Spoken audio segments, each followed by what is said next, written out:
Amém. Muito bem, queridos.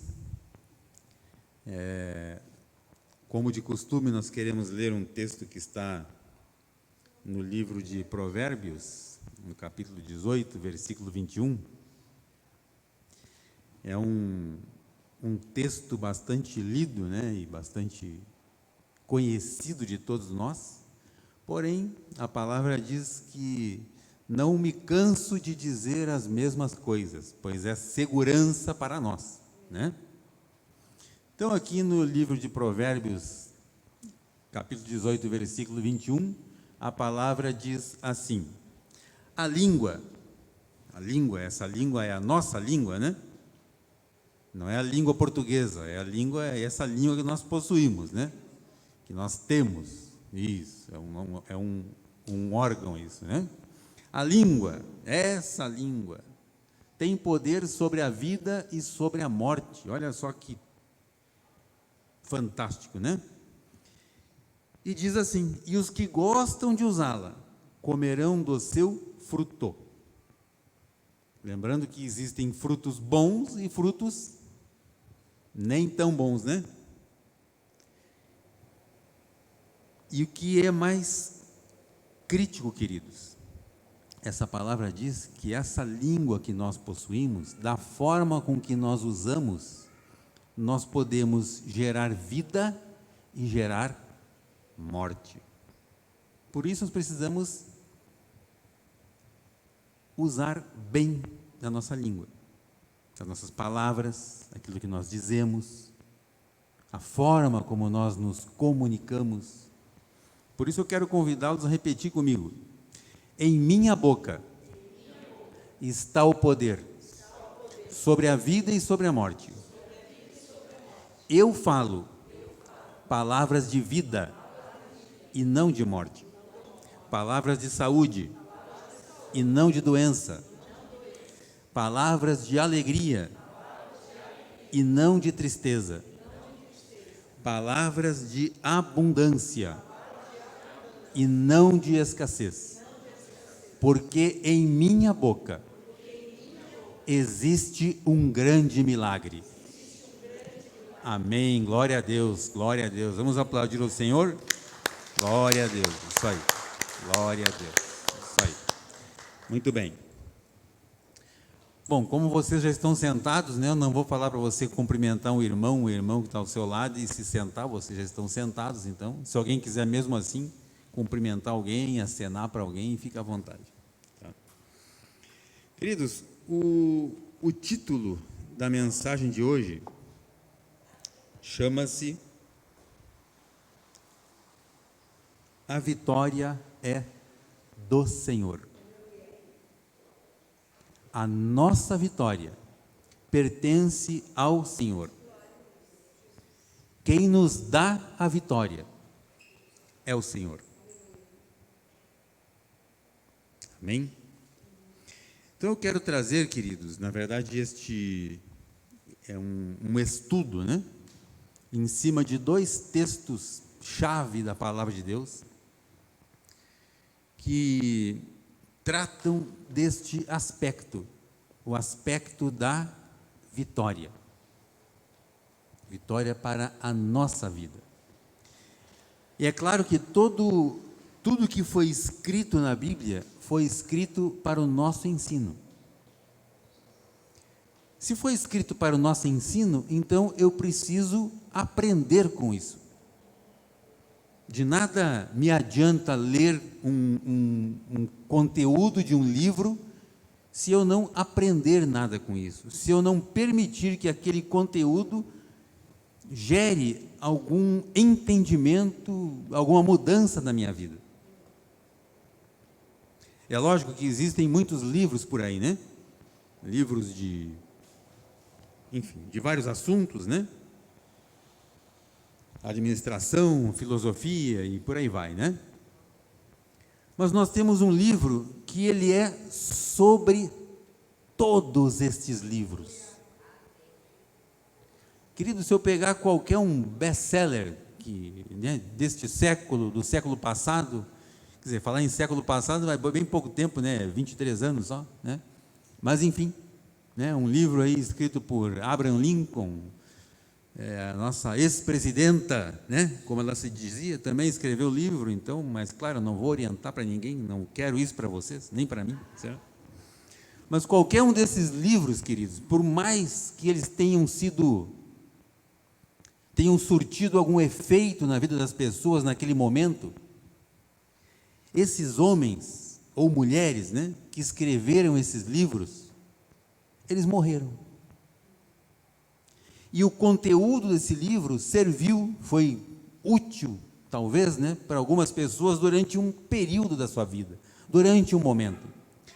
Mas o livro que nós temos, que é a Bíblia, a palavra de Deus, este livro, o seu escritor está vivo.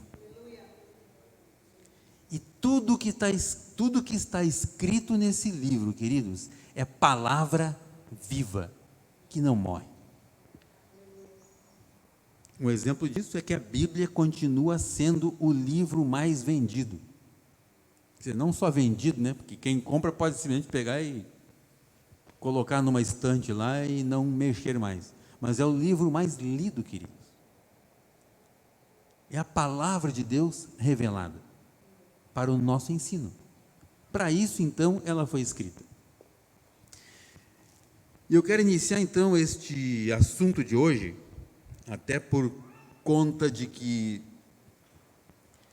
algumas mudanças estão acontecendo, como deve ser de conhecimento de todos, né?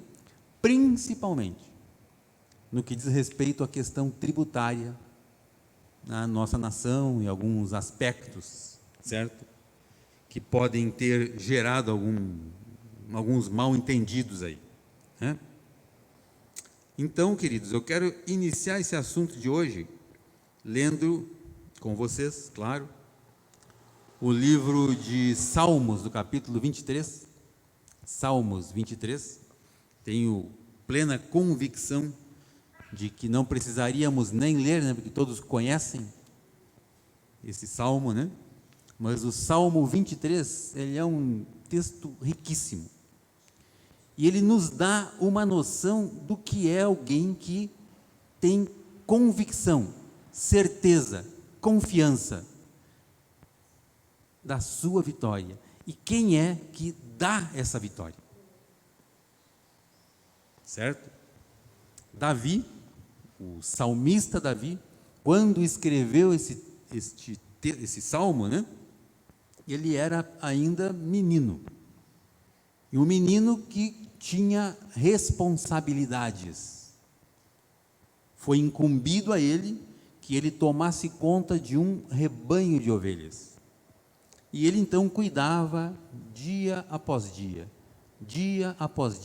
destas ovelhas. E em um determinado momento da sua vida, queridos, quando ele então estava pastoreando, né, apacentando essas ovelhas, ele escreveu o que nós vamos ler agora. E ele escreveu assim: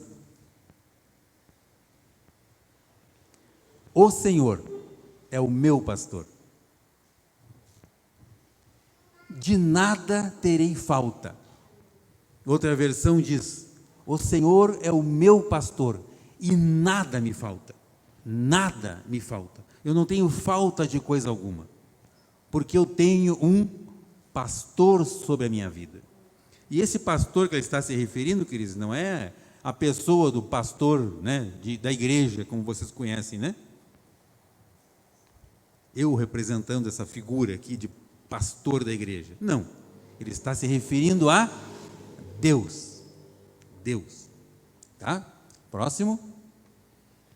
Em verdes pastos, em verdes pastagens, me faz repousar e me conduz a águas tranquilas.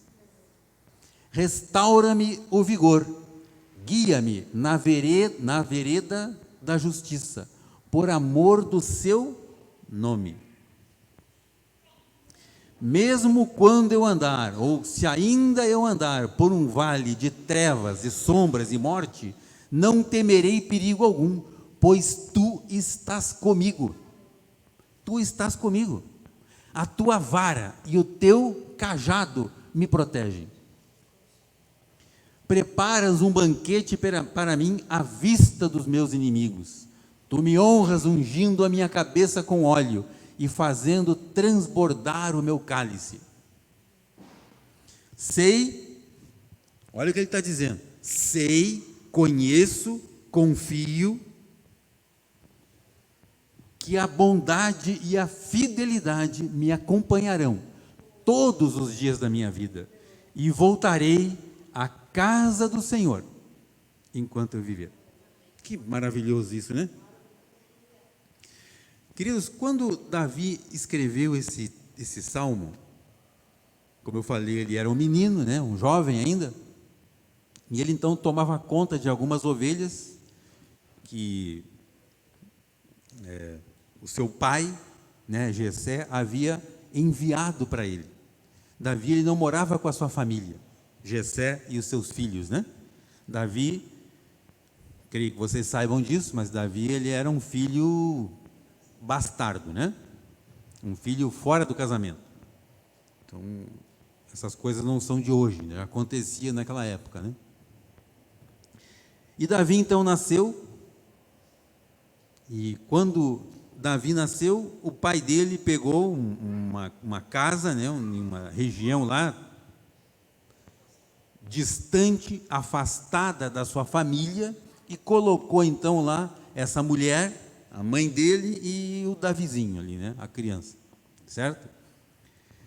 E o que acontecia? Então ele abastecia com mantimentos a casa, né, dessa família, né, de até então 2 pessoas, né? E juntamente com isso, ele encaminhava também algumas ovelhas, que não eram as melhores ovelhas. Ele encaminhava algumas poucas ovelhas para lá, para que Davi cuidasse então dessas ovelhas, e destas ovelhas ele fizesse então o seu mantimento. E um dia então, enquanto Davi estava pastoreando essas ovelhas, né, levando elas para comer, então Davi devia estar observando aqueles animais ali pastando, né, pastos verdes, de um lado, do outro lado ali um riacho, né, com águas calmas, tranquilas. E Davi então, ele vê aquele quadro,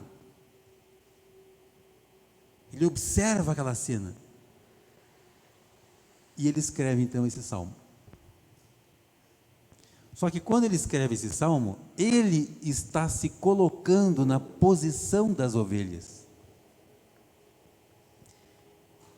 E ele, na condição de uma daquelas ovelhinhas, ele reconhece a grandeza e a soberania de Deus. E ele diz então: o Senhor é o meu pastor, e nada me falta. Por quê? Porque aquelas ovelhas tinham tudo que elas precisavam. Tinha a comida e tinha a bebida. E tinha alguém ali que estava cuidando delas, né? Zelando pela vida delas. E nada me falta. Deitar-me faz em verdes pastos. Guia-me mansamente, né? Mansamente, né? Não é como a gente vê assim em alguns filmes, né? O pessoal conduzindo ali o seu rebanho e tal, né? Com grito e chicote e tal. Não, nada disso. Nada disso é invenção do homem. O Senhor não faz isso. Guia-me mansamente a águas tranquilas. Ali, queridos, naquela região, havia durante o dia um calor muito grande, e à noite a temperatura cai bastante, né? Diferente de Joinville, né? Aqui tem calor, mas à noite também tem calor, né? Lá não, lá esfria mesmo, né? Então é isso que a palavra, é isso que ele escreve, né? Então o Senhor é o pastor da vida dele, e ele crê no Senhor, e sabe que nada vai faltar para ele. Por quê? As coisas básicas, Deus já proveu para a vida dele, que é comida e a bebida. Essas coisas básicas, o Senhor já proveu. Vamos voltar ali, Sandro, por gentileza, no Salmo 23? Versículo 2, por favor. Ó, em verdes pastagens me faz repousar. Repousar aqui, queridos, repousar do calor do dia, do sol escaldante do dia. Então ali em verdes pastos as ovelhinhas estavam deitadas, certo? E ele então se compara a uma dessas ovelhas. Eu ia falar um desses animais, né? Não, animal não, uma dessas ovelhinhas, né? Certo? E me conduz a águas tranquilas. Próximo. Restaura-me o vigor, ou seja, restaura a minha vida. O vigor aqui tem o sentido de vida, certo? Guia-me nas veredas da justiça. Justiça, nós agora há pouco ouvimos, né? A pastora Sara falou a respeito de justiça. O que é justiça? Diferente daquilo que a nossa imaginação cria por aí, né? Que justiça, queridos, é o estado perfeito das coisas, assim como Deus criou. O estado perfeito, quando Deus criou o homem, primeiro ele criou um local, ele preparou um ambiente para colocar o homem. Aí ele fez um jardim neste lugar, chamado Éden. E ali então ele colocou o homem e a sua companheira, né? Então eles tinham tudo que eles precisavam. Além disso, Deus vinha estar com eles todos os dias. Olha que maravilhoso. Eles nem precisavam ir a uma igreja. Deus é que vinha estar com eles. Não precisava nem pegar Uber, né, Antônio? Deus vinha pessoalmente ali, né? Então, queridos, este é o estado perfeito, ou seja, Adão, o homem, a criação de Deus, ele era rei e era sacerdote. Ele dominava sobre todas as coisas e tinha um contato direto com Deus. Ele se relacionava com Deus. Aí quando houve o pecado, certo? Este relacionamento foi rompido, foi quebrado. E a palavra diz que Deus expulsou o homem do jardim. E esse, queridos, deve ser um dos dias mais tristes da história humana. O dia em que Deus expulsou o homem do jardim. Inclusive, um dia triste para ele próprio, né? Para Deus, que havia criado todo aquele conjunto de coisas perfeitas. E Deus, então, expulsa o homem do jardim. Houve, então, ali uma ruptura. Até então, havia um estado perfeito. E quando nós falamos em justiça, estamos falando disso, o estado perfeito, uma coisa justa, diferente de juízo. Juízo é uma coisa. Juízo é quando a pessoa cometeu ali um delito, né, um crime, então é estabelecido um juízo na vida dele. Ele vai cumprir uma pena, então juízo. O momento em que cumpriu-se aquele período, aquele juízo, a partir dali, essa pessoa está justificada. Já foi justificado, já pagou, não deve mais nada. Então ele retorna ao estado perfeito. O que na nossa vida aconteceu com Jesus. Quando Jesus veio ao mundo, e ele sobe naquela cruz, derrama o sangue dele naquela cruz, por amor de nós, para a remissão deste pecado, que não era nosso, mas nós herdamos este pecado. A partir daí, então, estabeleceu-se novamente a justiça de Deus. A justiça em relação àquele pecado. Aquele. Certo? Muito bem. Vamos voltar aqui. Salmo 23, então. 3, vamos para o 4 agora, por gentileza? Ó. Mesmo que eu ande, ou ainda se eu andar, por um vale de trevas e morte, eu não temerei mal algum, porque ele tem essa convicção de que o Senhor está com ele. E a tua vara aqui, queridos, é usado para proteção, para proteger o rebanho dos animais predadores, certo? Vara aqui seria uma proteção do rebanho. E o teu cajado é um apoio para ele usar. A tua vara e o teu cajado me protegem, certo? Próximo. Preparas um banquete para mim, à vista dos meus inimigos. Olha que interessante, né? Logo na sequência, um tempo depois que ele havia recitado esse salmo, escrito esse salmo, foi exatamente isso que aconteceu com eles, queridos, com ele, queridos.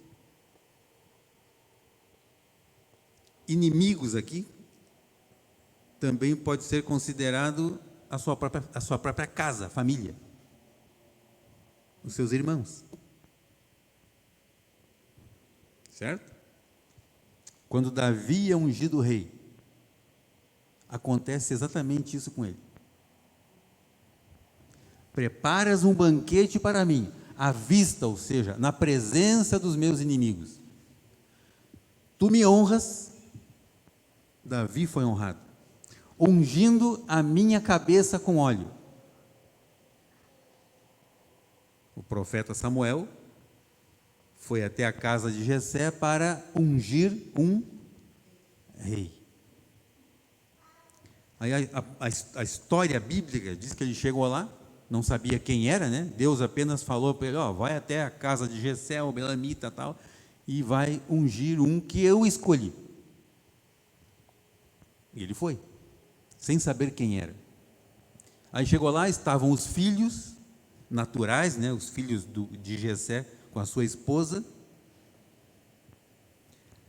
E ele então chega, ele olha um ali, primeiro, se não me engano, é Eliabe, né? Olha um ali, um cara tinha chegado da academia há pouco tempo, saradão, bombadão, assim, cheio de esteroides, né?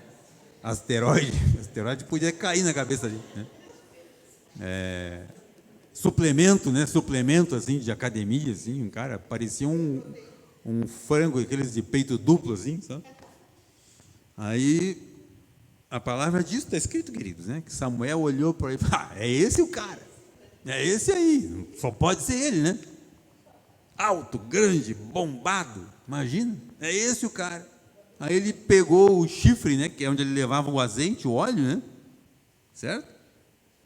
Naquela época não tinha um frasco como esse aqui, assim, né? Carregava num chifre mesmo, né? Chifre de animal, né? A hora que ele foi ungir, Deus falou assim, não é esse.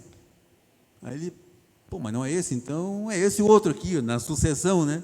Também não.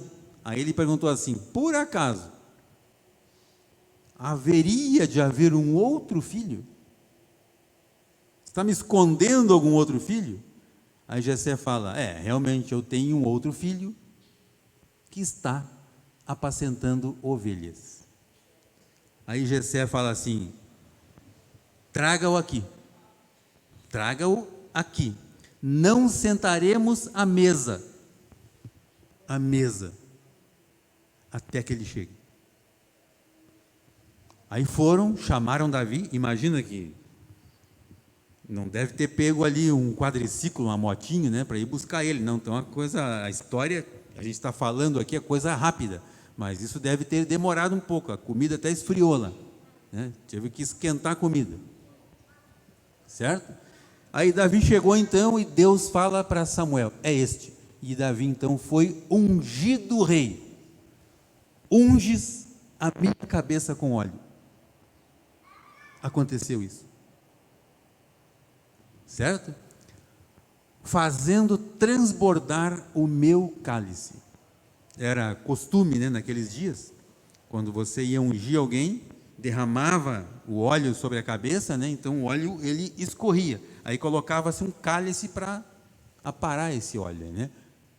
O meu cálice transborda. É o que ele escreveu aqui. E isso aconteceu com ele. Certo? Próximo.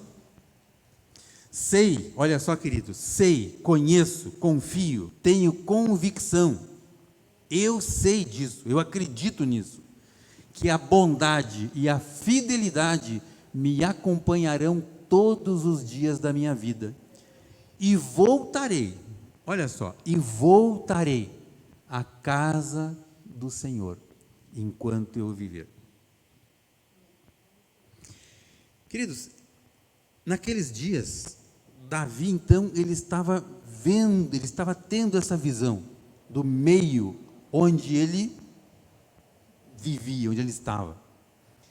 Então, ele estava vendo aquela cena, aquele quadro, e Davi, então, transforma isso em palavras, um salmo. Hoje, queridos, nós temos a palavra, e nós precisamos aprender a ler essa palavra, entender essa palavra e ver esse quadro, queridos. Nós precisamos ver esse quadro através da palavra de Deus. À medida que eu me incluo, que eu me faço integrante dessa história. À medida em que a palavra se torna viva na minha vida. Eu não sou apenas um leitor, um espectador, alguém que está lendo e vendo a coisa de fora. Não, eu sou parte integrante dessa história. Conseguem entender a diferença disso? É diferente. À medida em que eu me incluo no processo, eu faço parte desse processo. Até porque esta palavra que foi escrita, queridos, para a minha vida. Eu.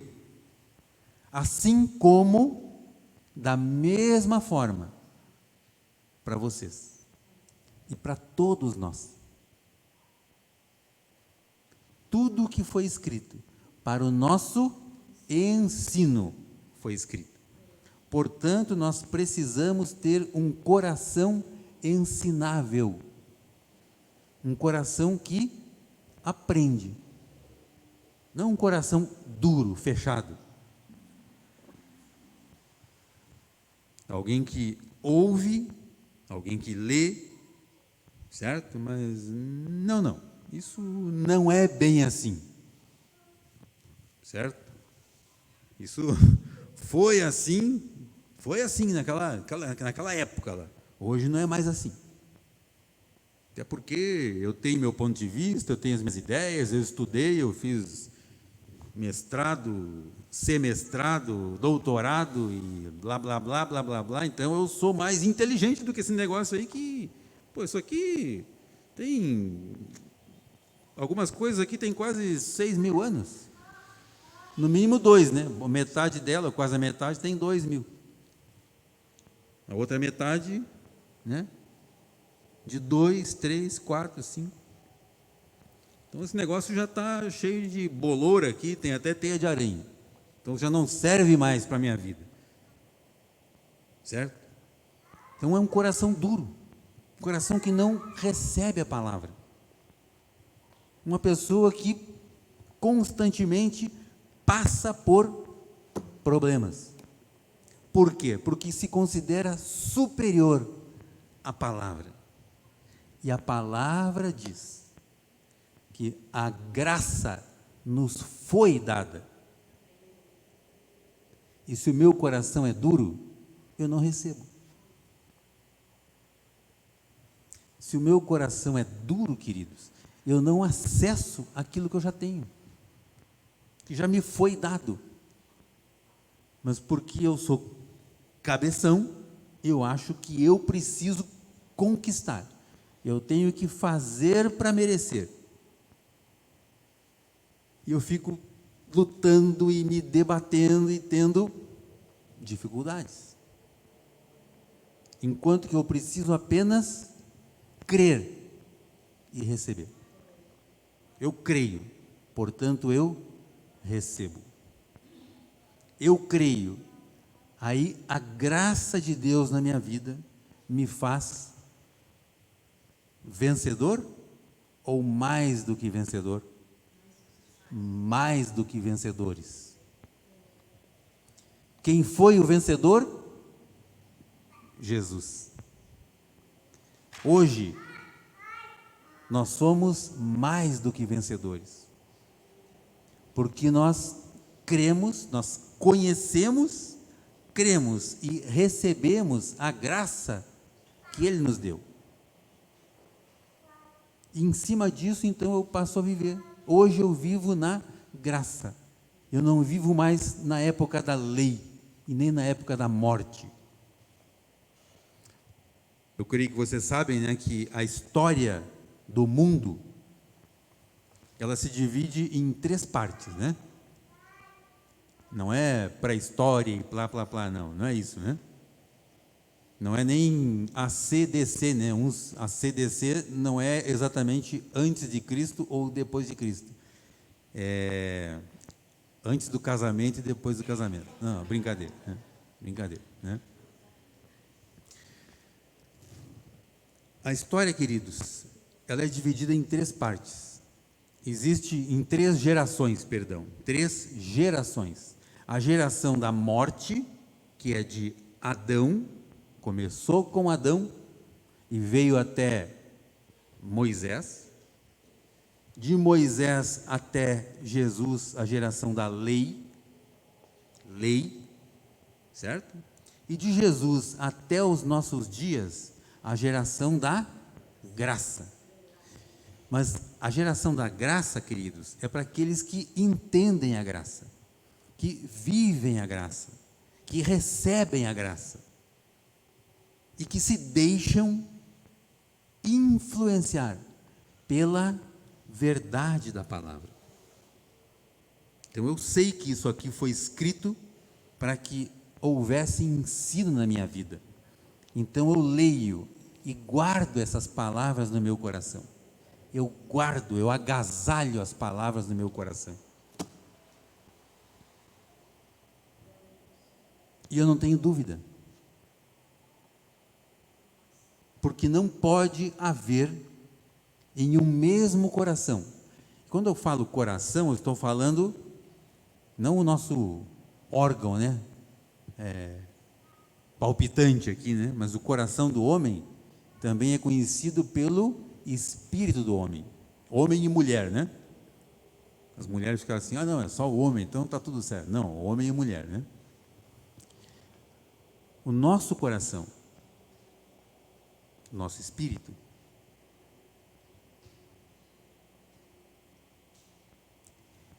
eu não posso ter dúvida, queridos. A minha mente, o meu raciocínio até pode, por vezes, né, questionar alguma coisa. Mas no meu coração eu não posso ter dúvidas. Até porque a palavra diz que um coração dúbio aqui tem a ver com duplo, né? Ora confia, ora não confia. Daqui a pouco tem fé, no outro momento passa a ter dúvidas. A Bíblia diz que um coração dúbio, o homem que tem um coração dúbio, não receberá coisa alguma. Mesmo já sendo herdeiro. Ele não vai receber, porque ele tem dúvida, ele não tem um coração puro. A palavra usa aqui um coração corrompido. A palavra corrupto não é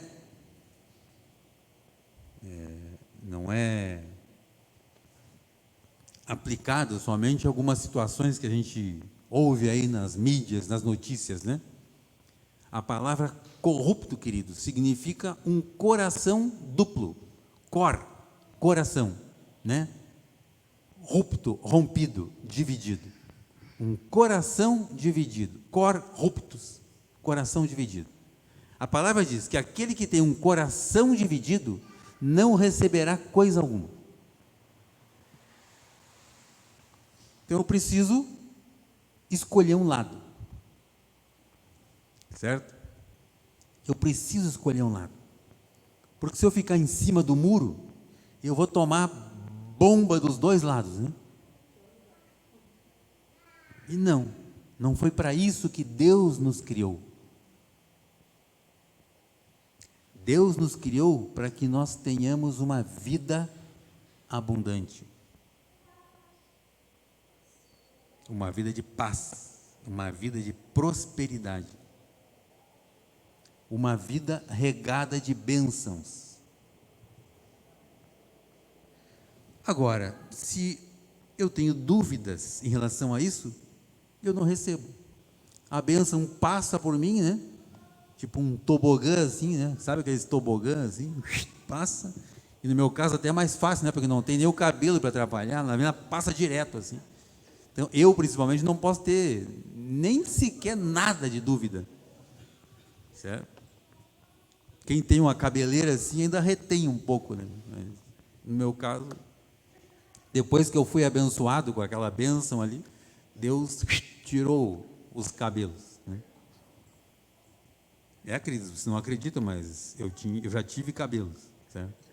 Antes de me casar, eu me casei aí, sabe, né? Comecei a ter queda de cabelo. Não sei por que isso, né? Por que será? Mas eu tenho, inclusive, fotos que comprovam isso, né? Mas amém. Então, queridos, isso serve como um alerta, né?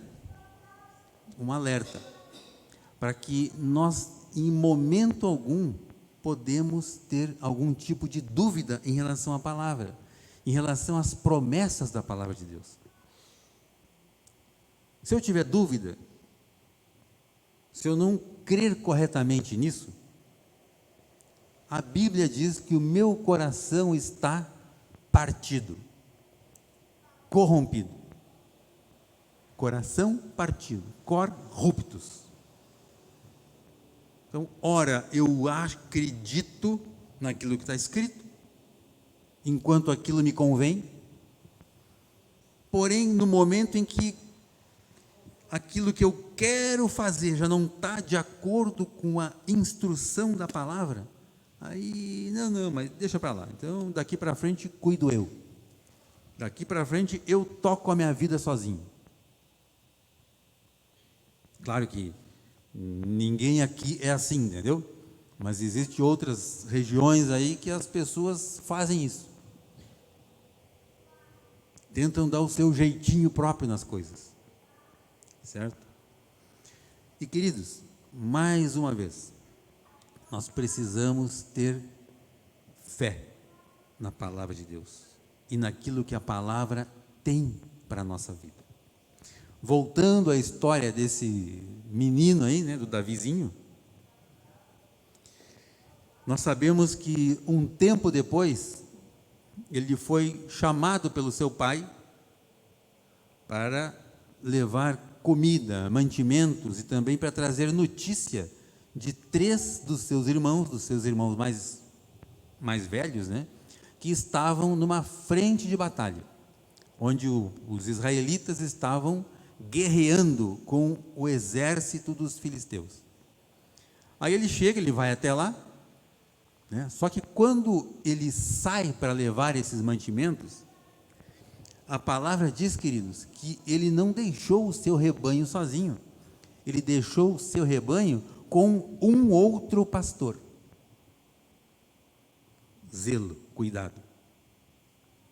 Aí ele vai, quando ele chega então lá onde estava o exército dos israelitas, ele deixa aqueles mantimentos com o capitão da guarda.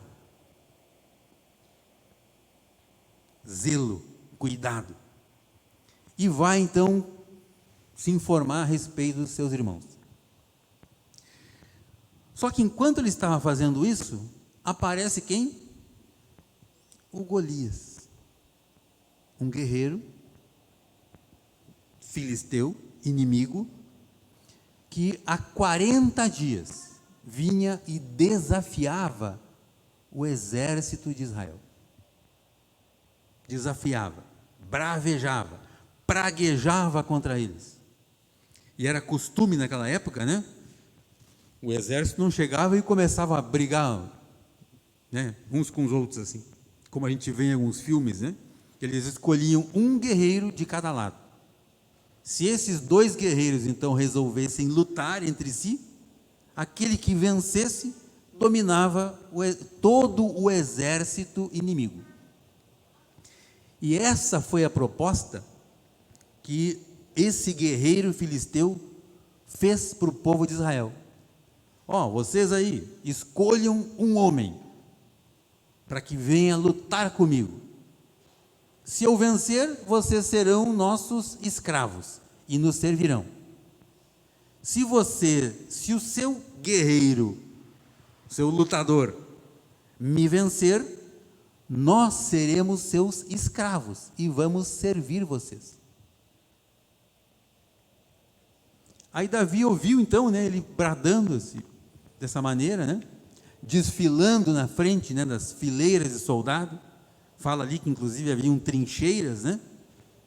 Geralmente essas trincheiras, elas eram cavadas, né, valas, e na frente das valas eram colocadas ali madeiras e coisas assim para atrapalhar a chegada do outro exército, né? Carroças, enfim, tudo isso. E Davi então ouviu esse desafio do guerreiro. Aí Davi também ouviu os homens falando a respeito disso, os homens do exército, conversando.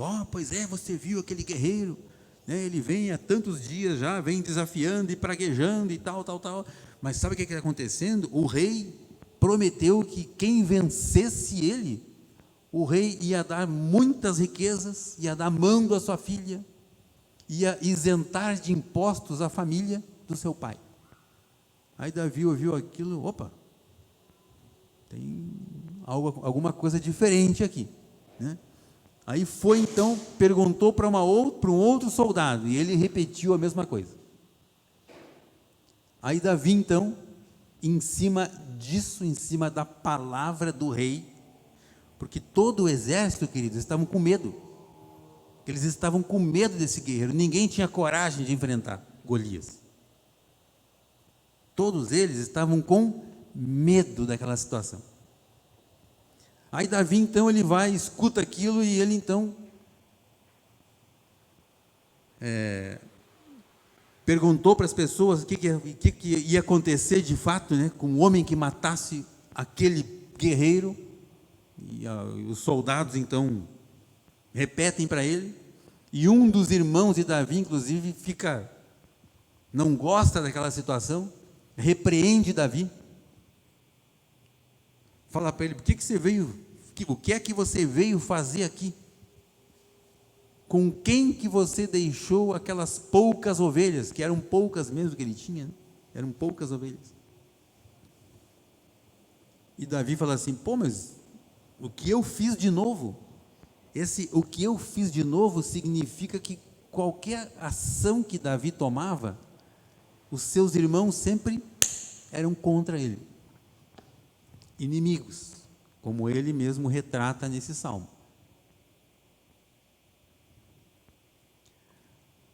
Aí alguém fala para o rei: tem alguém aí tem um menino aí que está curioso a respeito desta situação.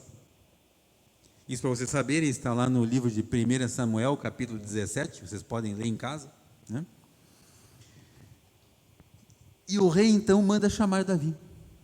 Esse rei é o rei Saul, né? Manda chamar Davi, e Davi fala para ele: olha, eu tomo conta de algumas ovelhas do meu pai. As ovelhas não são dele, são do pai dele. E toda vez que um leão ou um urso tenta abocanhar uma ovelha, eu tiro a ovelha da boca do leão, certo? E se ele insistir, eu mato ele.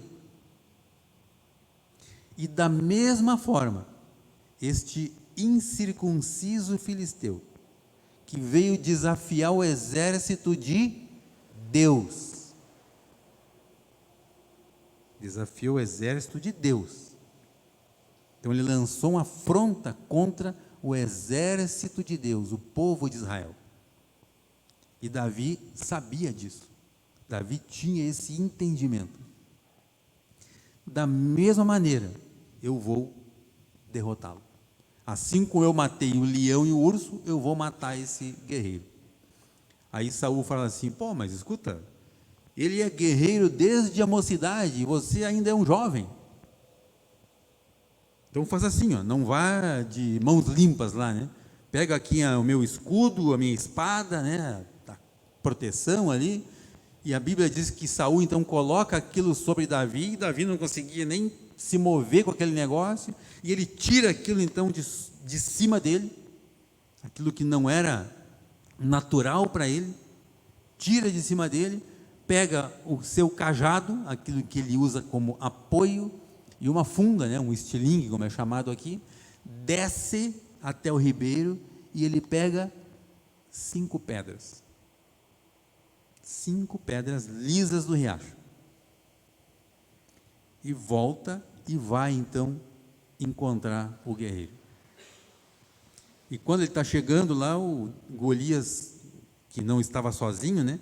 A palavra diz que Golias ele tinha um escudeiro, que é alguém que vai à frente do soldado, do lutador, né? Um escudeiro.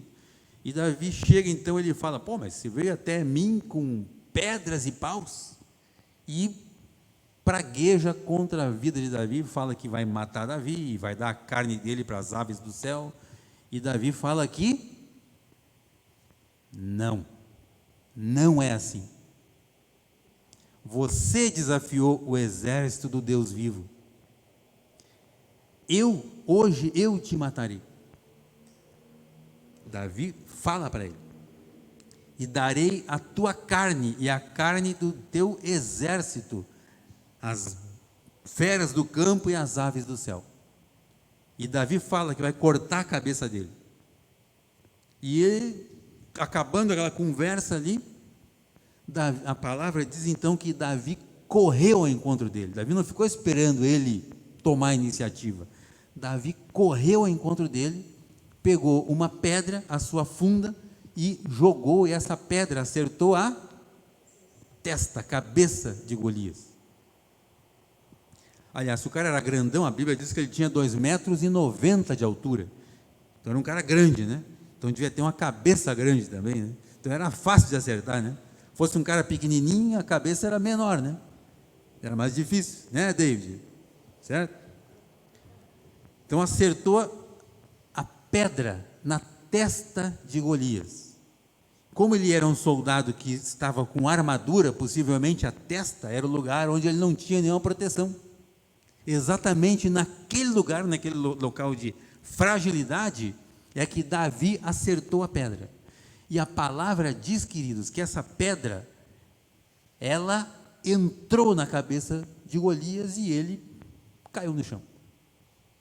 Queridos, jamais alguém teria força suficiente, energia suficiente, aliás, força para lançar uma pedra com esta energia, a ponto de bater na cabeça de alguém e perfurar a cabeça de uma pessoa.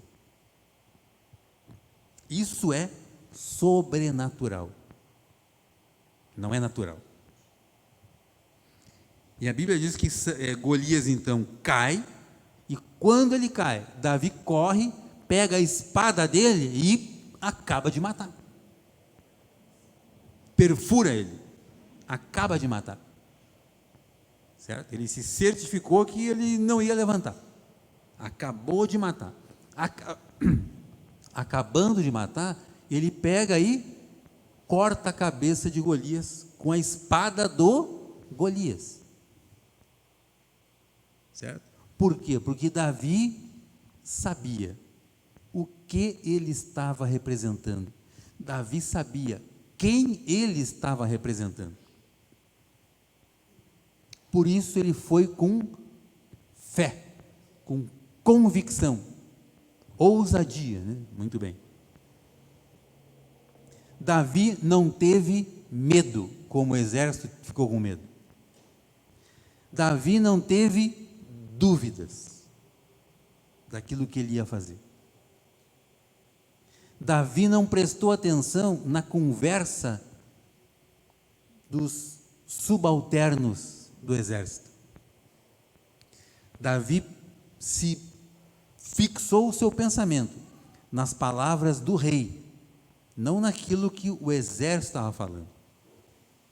Se Davi tivesse prestado atenção nas palavras dos homens, ele teria tido medo e Golias teria vencido. Davi não deu ouvidos às palavras dos homens. Davi deu ouvidos às palavras do rei. E foi vencedor. Em nenhum momento ele teve dúvida no seu coração.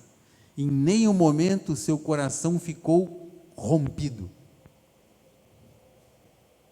Que é fácil, né? A hora que ele ouviu, o rei vai dar muitas riquezas, vai dar a mão da sua filha. Ele pode ter pensado assim, mas se está dando a mão da filha assim tão fácil, é porque deve ser muito feia, ninguém quer essa filha, né? Mas não.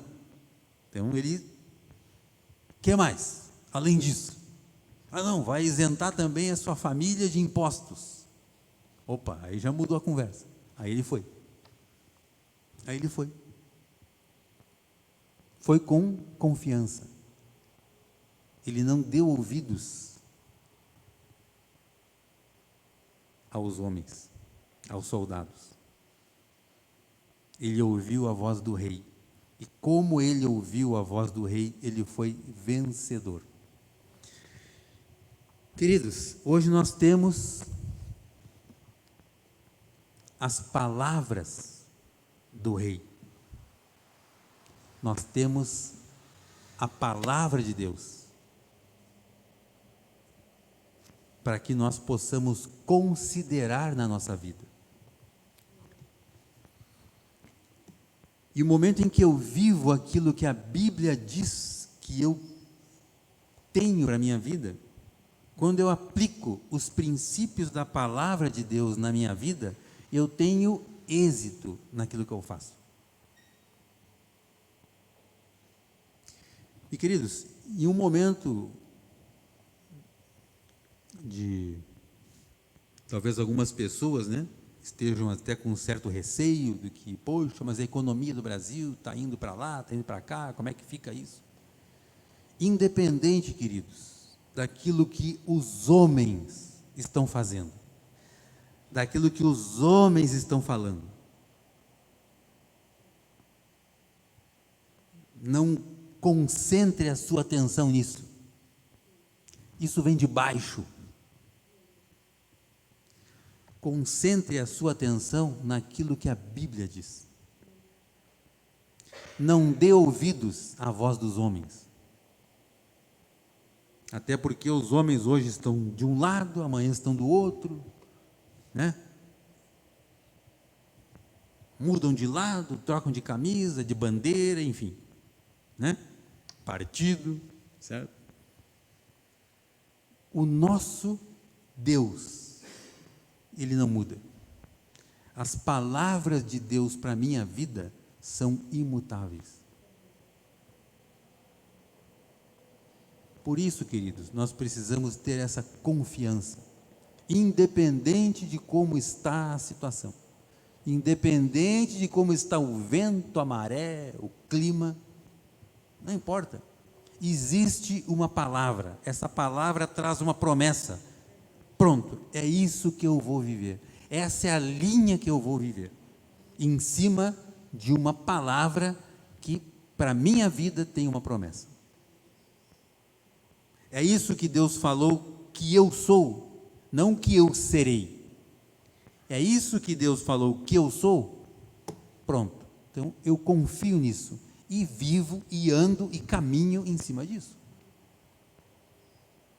Mas sabe o que é, pastor? É que o dólar subiu, o dólar baixou, a bolsa isso, a bolsa aquilo, o índice tal, o euro. Queridos, nós estamos no mundo, sim, porque nós fomos enviados. Nós fomos enviados. Adão, ele veio para o mundo porque ele foi expulso do jardim. Nós estamos no mundo porque nós somos enviados. Jesus falou: eu os envio. Então nós somos enviados.